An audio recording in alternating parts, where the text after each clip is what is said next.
Everyone's gone quiet, so I'm going to take that as an opportune moment. Good afternoon, everybody, and a very warm welcome to this slightly strange occasion, one perhaps that we didn't imagine that we would be doing at this point in somebody's life, but a moment to treasure, to give thanks, and to celebrate the life of our dear brother Steve. Just for context, in case anybody's interested, my name is Kat. I am the spiritual care chaplain of the Pilgrims Hospices, and it was my utter privilege to have been with Steve, his family and his friends when he came into us, and to have been there when he died as well. It was a really special moment for me, and so, please be assured that I share in your grief as well. Steve was very much loved, admired and adored by everybody who knew him, and you will all surely feel that a huge Steve-shaped hole has suddenly and unexpectedly appeared in all of our lives. And however you find yourselves on the journey of grief today, please know that there is space for you here. This gathering, quite rightly so, may feel a bit different from other services or funerals that you've attended, but it is hoped that whatever your own personal, spiritual or religious beliefs, that you feel comfortable here as we acknowledge the bond that we share in being touched by Steve's life. This service is designed so that you participate in a way that feels comfortable for you. We will reflect and remember through words, song and silence before committing Steve to rest and scattering his ashes in the sea. We also acknowledge that Steve himself would have hated a traditional funeral. So the hope is that we honour his memory and truly celebrate who he was in this unique and quirky gathering that we have here today. But we also acknowledge that each human life is precious, and that ours has been made much richer for having Steve in it. And so we are both sad at his passing, but grateful for the time that we have had with him. What now follows is a selection of tributes or memories from a gathered few. This doesn't mean to say that your own memories and your own tributes aren't precious. It's that we want you to keep on remembering those today and onwards from today also. So to begin these memories, I'd like to invite Jen to come and speak.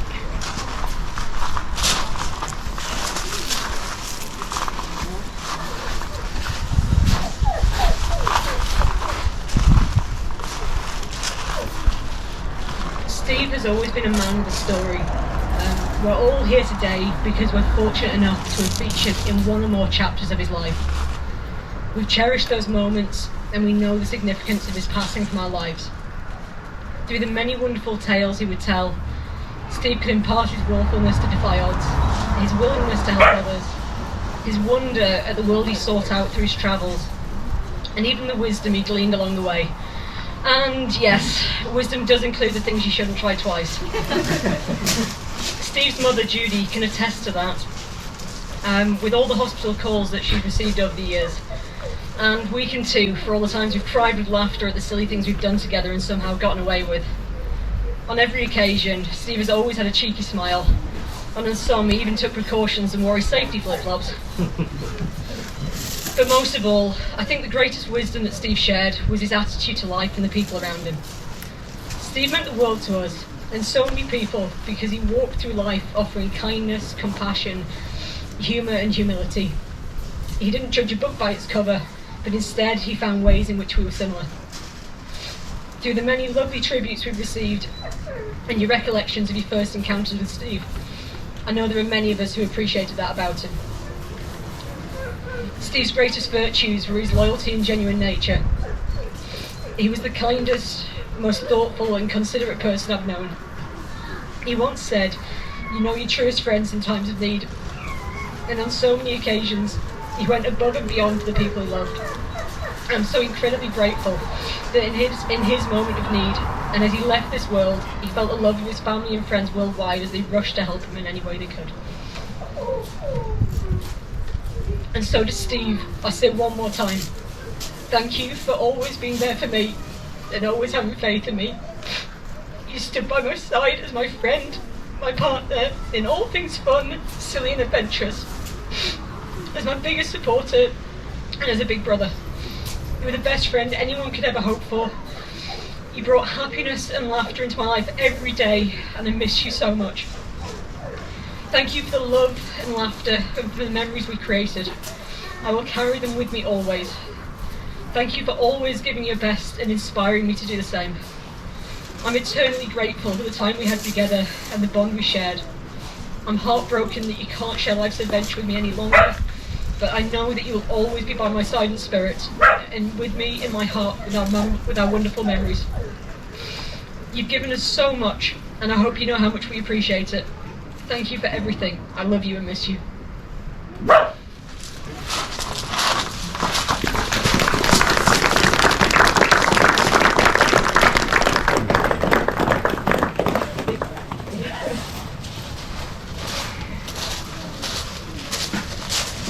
Unfortunately, there are some people that can't be with us today, and so I have a tribute from Steve's brother Bob to share on his behalf.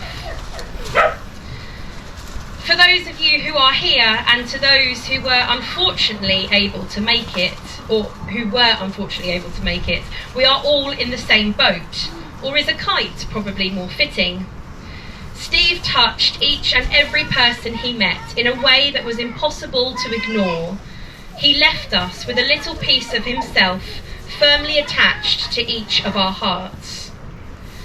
From the very earliest memories I have, Steve was always an individual. He was always his own person, despite what life threw at him. He had his ups and downs, as we all do, but he was always true to himself. Growing up, he had the most inquiring mind, and with that came an incredible ability to solve practical problems. I can remember clearly how we would sit for hours tinkering with things, whether it was a Meccano set and getting to grips with the mechanics of how it worked, or stripping our bicycles down to spare parts and rebuilding it from the ground, with almost never having an excess nuts and bolts lying about the place. And it was this inquisitive nature which was nurtured and grew into the problem-solving, hands-on person you all knew. Nothing was unachievable, and following on from our experiments as kids, his MacGyver skills were next level. One of the things which was amazing to watch from my point of view is that it was his choice to be a self-proclaimed beach bum. He was extremely intelligent and could have done anything that he wanted to do in life. He could have been a doctor, a lawyer, a financial whiz, or, God forbid, an architect. But he was one of the fortunate few people who decided he was going to live life his way and be happy in what he was doing. That is something that I believe every person on this planet would aspire to do, but the courage to chase that is not necessarily there. It was truly inspirational for me personally, and decisions I have made along the way have been guided by the thought of what would Steve do. He always had a saying with the kids that went along the lines of, never do what Uncle Steve does. But from where I am sitting and reflecting on this, we have amended that saying to live life like Uncle Steve did. The reasoning for this is that if you look at his internal life philosophies, it is something to live by. He was always there with a smile or a joke. There was never anyone that he would not go out of his way to help. And if he couldn't help, which wasn't very often, he would go and find the person who could. He loved hard, and this was, unfortunately, something that led to the internal heartache that we cannot change, that we had to watch from the background. He loved hard right up until the end. As much as he was quick with a joke, he could also be an excellent confidant and the voice of reason in a tough situation. I'm sure that each and every one of us has had a moment when something he has said has struck a chord with wisdom and insight far beyond his years. He touched everyone's lives that came across him, from deep, meaningful friendships that lasted a lifetime to strangers that he met on the beach doing what he loved. His passion for life was contagious and can be attested to by the friends who became family that he made along the way. I have been blown away and humbled by the network of people in the UK who became his people. Those I have met so far, and those who I unfortunately didn't get the pleasure of meeting, have been absolutely incredible. And it warmed my heart that he did find his people, because he always lived life his way. There were people along the road who didn't understand him, and at the end of the day, it was their loss. As if they had taken the time to get to know and understand him, they would have had a friend for life. He will forever be in our hearts, and he will guide us in the everyday decisions that we need to make. We will tell the stories about his antics and reminisce about the time that... He may be gone, but he will never be forgotten. The truly unique individual that he was will be an inspiration to me as well as the kids. We love you, Steph, and will miss you until the day that we are gone.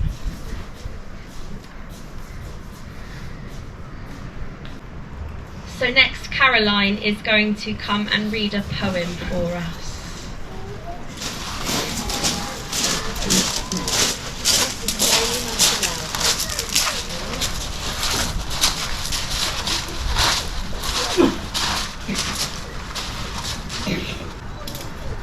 Sorry, you're all right.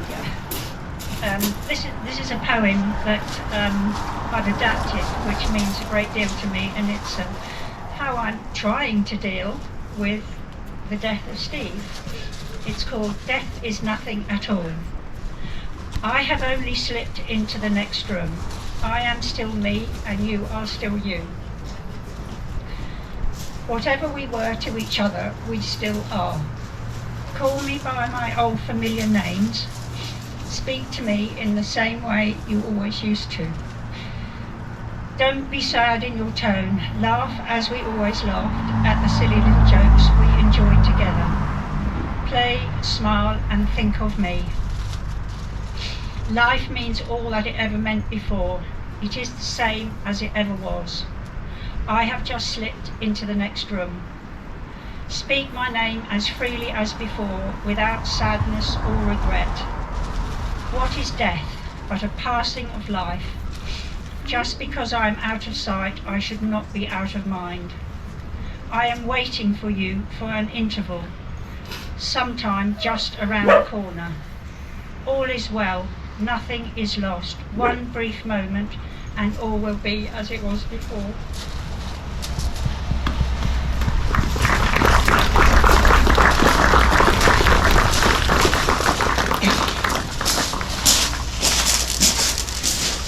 I'd like to invite Rupert.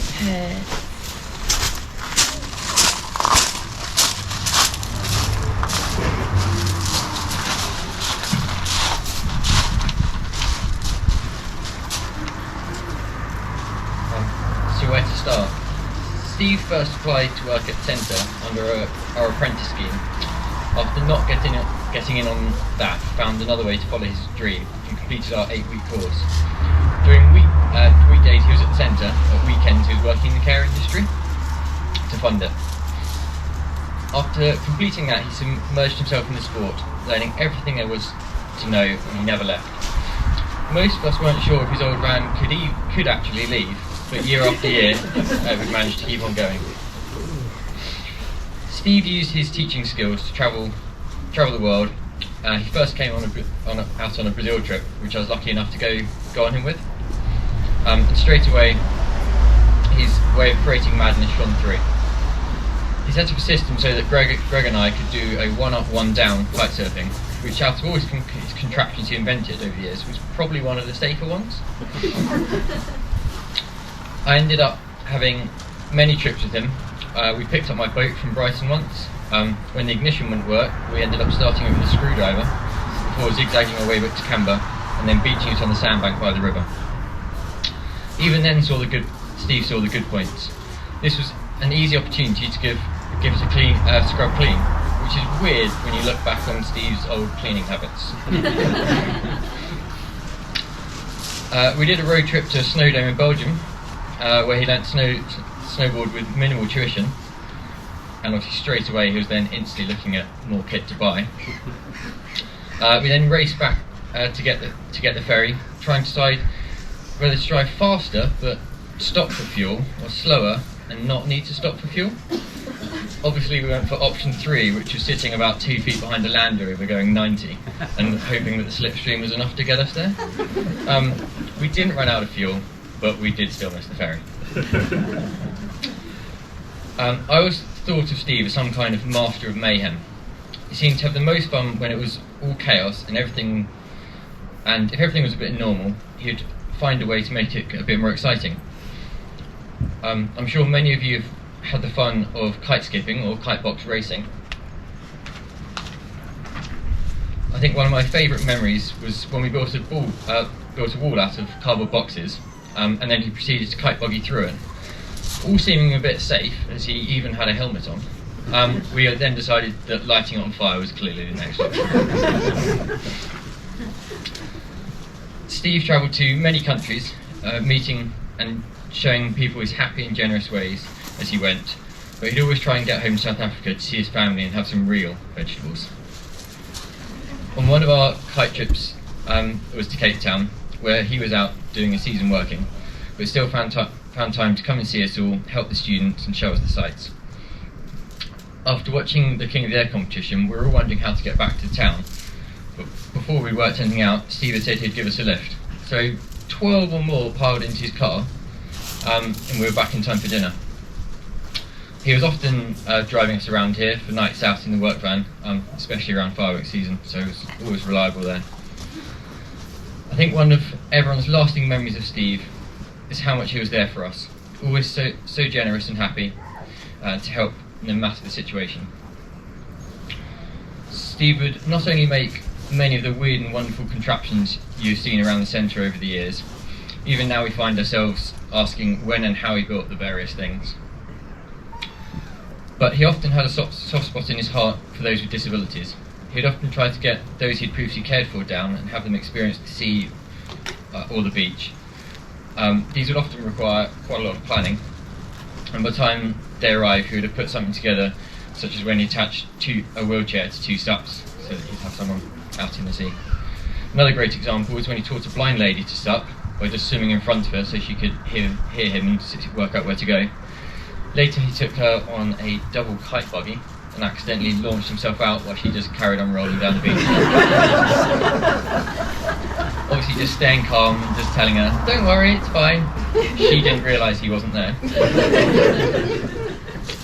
Steve is great at getting anyone to have a go at sport, however scared they are at the start or however low their ability or physical ability. Steve would always find a way. Steve is known throughout Camber as the nice guy in the car park in his van. If there were more people like Steve, then the world would be a better and happier place.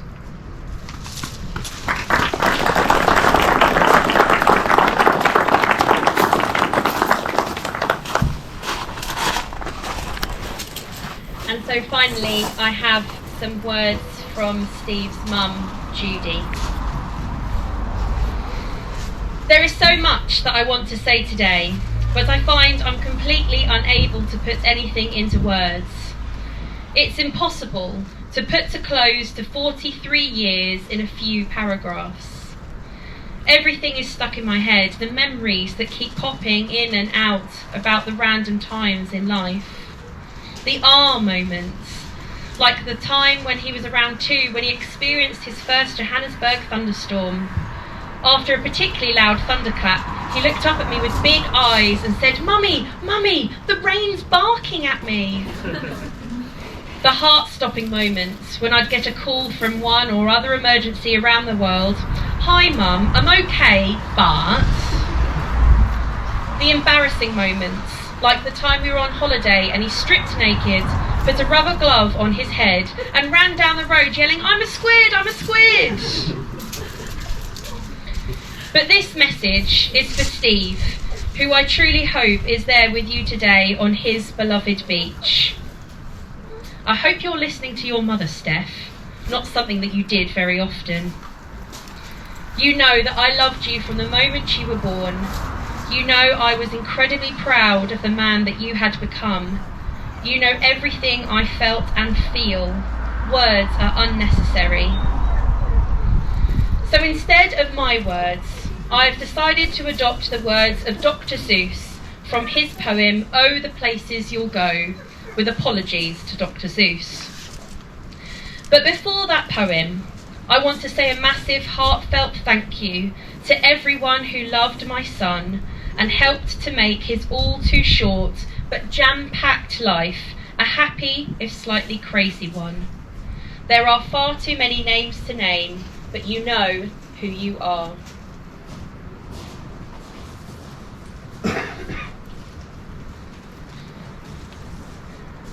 Oh, the places you've been, the people you'd meet, the wind in your dreads, safety flops on your feet.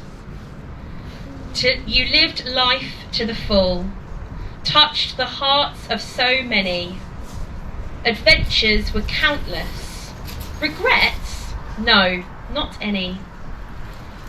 So one final time in the ocean you'll fly. It's heartbreaking having to say this goodbye. I'll see you again. Forget you I'll never. I love you, my Steph, forever and ever.